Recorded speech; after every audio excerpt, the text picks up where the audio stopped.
বাড়িতে চিকেন আসলে বোনলেস চিকেনের টুকরোগুলো আলাদা করে সরিয়ে রাখুন।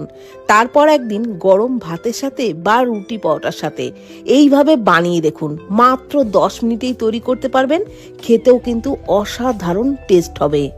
তো এই রেসিপির জন্য আমি এখানে ওই 200 গ্রাম মতনই বোনলেস চিকেন নিয়েছি আর একটু ছোট করেই কেটে নিয়েছি।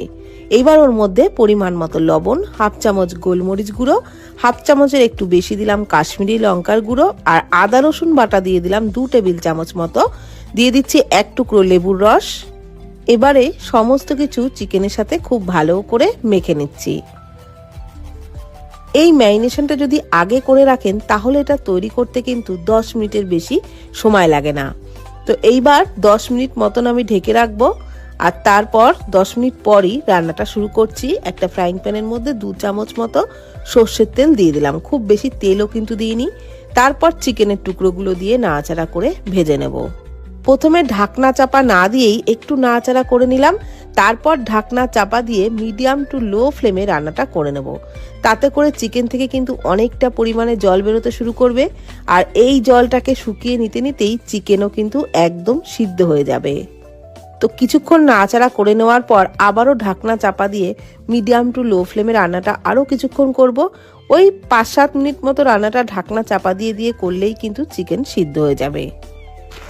তো দেখুন এখন জলটাও শুকিয়ে গেছে আর চিকেনও কিন্তু ভালোভাবে সিদ্ধ হয়ে গেছে। তবে আরও একটু নাড়াচাড়া করে আরও একটু শুকনো শুকনো করে নিচ্ছি। তো খুব কম তেলেই কিন্তু চিকেন আমি ভেজে নিয়েছি। আর এই রান্নাটা খুবই স্বাস্থ্যকর, আপনারা বাচ্চাদেরকেও খাওয়াতে পারেন। তো চিকেন ভালোভাবে ভেজে নেওয়া হয়ে গেছে, একদম শুকিয়ে গেলে নামিয়ে নিয়েছি। এইবার একটা বোলের মধ্যে 1 কাপ টক দই, পরিমাণ মতো লবণ, 1 চামচের একটু কম চিনি দিয়ে খুব ভালো করে দইটাকে ফেটিয়ে নিচ্ছি। ভালোভাবে কিন্তু দইটাকে ফেটিয়ে নিতে হবে, ফেটাতে ফেটাতে একটা ক্রিমের মতো তৈরি হবে, ততক্ষণ পর্যন্ত ফেটিয়ে নিতে হবে। আর এই রেসিপির জন্য একটু টাটকা দই হলেই ভালো হবে। 3-4 দিন আগে ফ্রিজে রেখে দেওয়া দই দিয়ে কিন্তু এই রেসিপি তৈরি করবেন না। তো এইবার দইটাকে ফেটিয়ে নেওয়া হয়ে গেলে একটা তড়কা প্যানের মধ্যে 2 চামচ তেলে দিয়ে দিলাম থেতো করে রাখা রসুন, প্রায় 8-10 কোয়া মতো রসুন থেতো করে নিয়েছিলাম। আর ছোট 1 চামচ কাশ্মীরি লঙ্কার গুঁড়ো দিয়ে একটু নেড়ে চেড়ে ওই তড়কাটাকে দইয়ের মধ্যে ঢেলে দিলাম। তারপর ভালো করে সমস্ত কিছু মিশিয়ে নিচ্ছি।